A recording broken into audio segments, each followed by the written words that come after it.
ES Audio.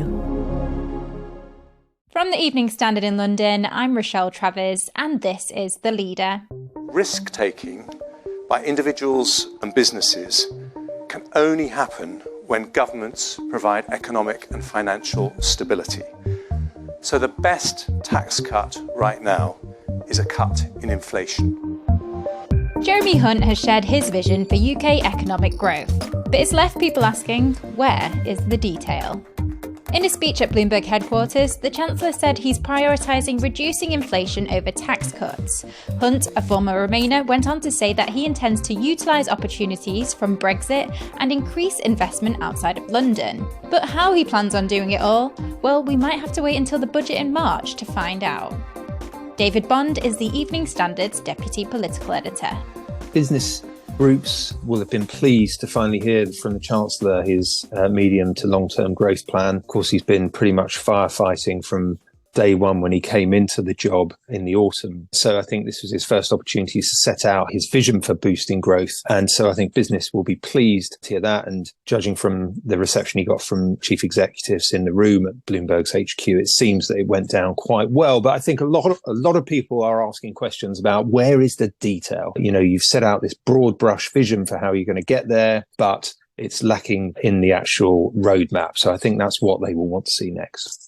So as you mentioned, not a lot of detail in the speech, but what are the priorities as he sees it? Well, I mean, it was quite broad brush, but I mean, I think he really talked up Brexit, which is interesting. Of course, Jeremy Hunt was a Remainer in the EU referendum back in 2016. So quite interesting to hear that. But he talked about, you know, drawing on Brexit freedoms, cutting EU red tape to free up potential, taking advantage of the regulatory freedom that the UK has outside of the EU to try and get business growing. But he also highlighted the 4 E's.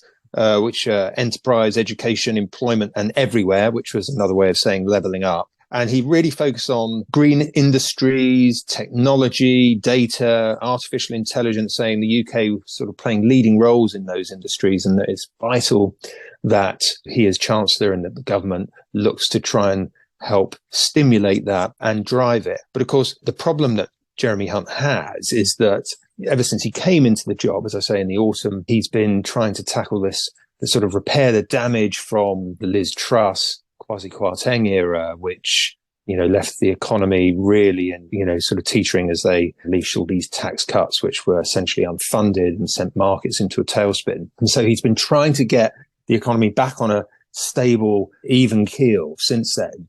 And the priority, as he stated again in the speech today, is to tackle inflation because, you know, he can't spend any more money because spending is so tight already. He has to cut public spending, which then, of course, limits what he can do around investment. But then, of course, he's also unable to make tax cuts, which so many Conservative MPs, some, you know, on the backbenches really want him to do to boost growth. So he's really caught in a very difficult position. So that's why I suspect so much of the detail today wasn't there. Jeremy Hunt's 3 months into the job as Chancellor. When exactly can we expect actual details on this growth plan? Well, his next big set piece, of course, will be the budget in March. That is when we expect to hear a lot more detail about some of the things that he was talking about today. But again, a lot of the things he was talking about in the speech at Bloomberg were quite long-term plans, and it may take a little bit longer than that to sort of see some of these details around, for example, cutting EU red tape, around how you can boost investment in some of those new technologies and new industries, which he was talking about. Lots of businesses, small businesses and big businesses are calling for sort of a change to the way that the tax regime incentivizes investments, incentivizes research and development, which they say has actually gone backwards over the past couple of years. So I think there will be more detail coming in March, but I think until really Jeremy Hunt and Rishi Sunak have a better picture of where things are going with inflation, then I think it's going to be quite difficult for them to really sort of set a course. Everyone's anticipation is, of course, that the budget in early budget, spring budget in 2024, which will come a few months before a general election, will be the time when we'll really start to see the Conservative offer going into that election around the economy and most notably on tax cuts. Let's go to the ads. Stay there to hear from Jonathan Porters, Professor of Economics and Public Policy at King's College London, about his thoughts on the Chancellor's plans.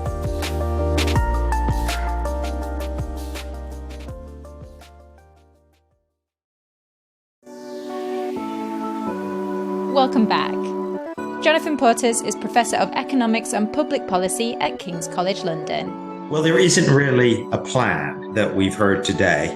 What he has put forward is some diagnosis of the problems of the UK economy. And there, I think he is in line with many economists in saying we have consistent problems of not enough investment, public and private, of some of the failings of our education system, particularly when it comes to people who don't go to university, the need to improve, for example, transport infrastructure, the need to build more houses.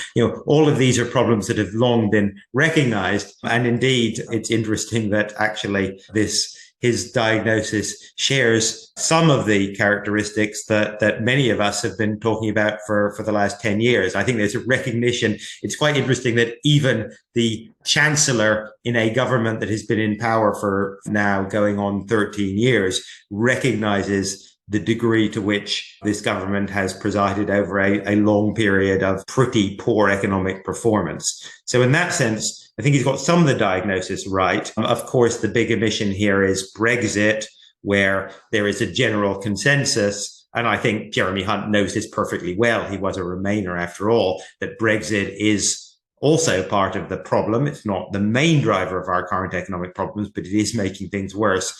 And he sort of tried to dodge that, as you would expect, given the politics.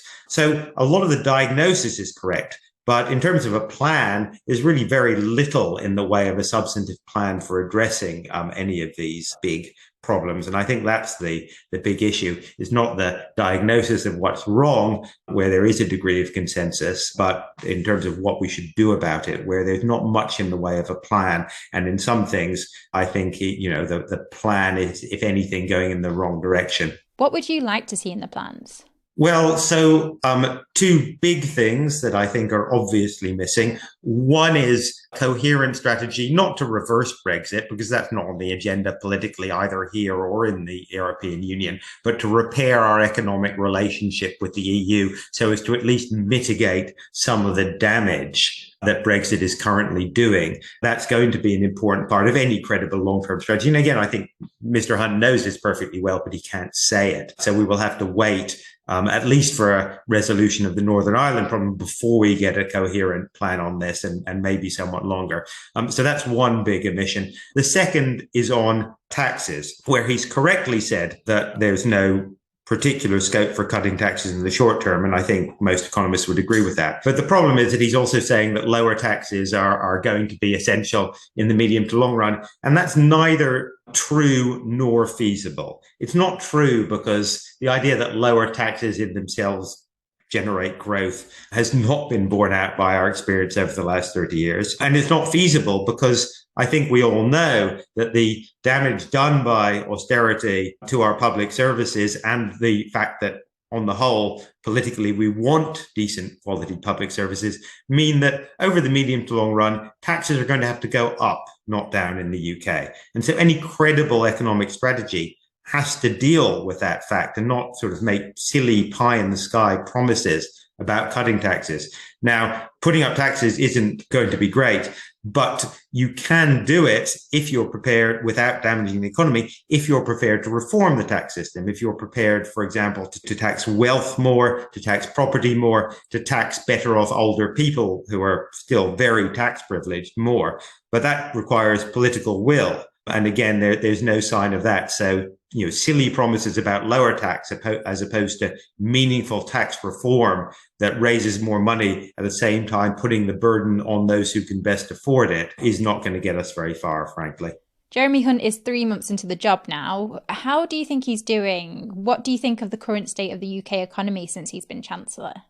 Well, I think, he has successfully cleared the extremely low bar of not being the disaster of the Truss Kwarteng era, right?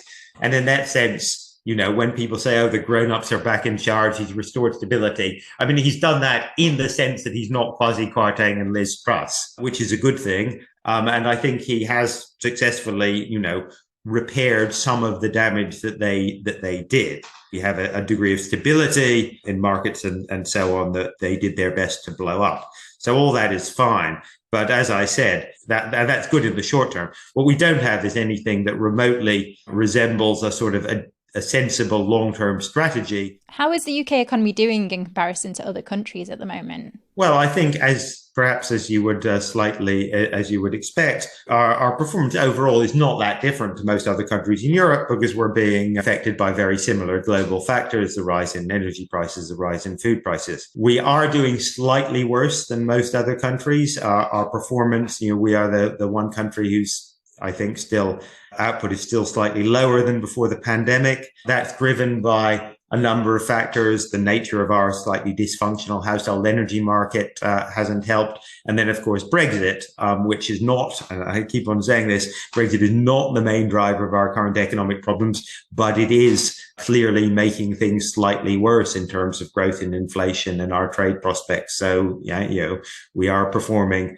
quite similarly to a lot of other countries, but perhaps slightly worse because of some UK-specific factors. Obviously, there's the cost of living crisis, inflation. These are all things everyone is worried about on a daily basis right now. Can you see these issues coming to an end anytime soon? Yes, I think things will get significantly better this year. The short-term problems that we have, which are driven mostly by global developments, are clearly easing, and I think that will mean that things do feel considerably better over the course of the year. But the real problem is this very poor economic performance over the last 12 years or so, which is driven by these much longer term structural factors. And unfortunately, we haven't heard anything very much substantive from the government to address that today. And that's it from The Leader. This podcast is back on Monday at 4 p.m.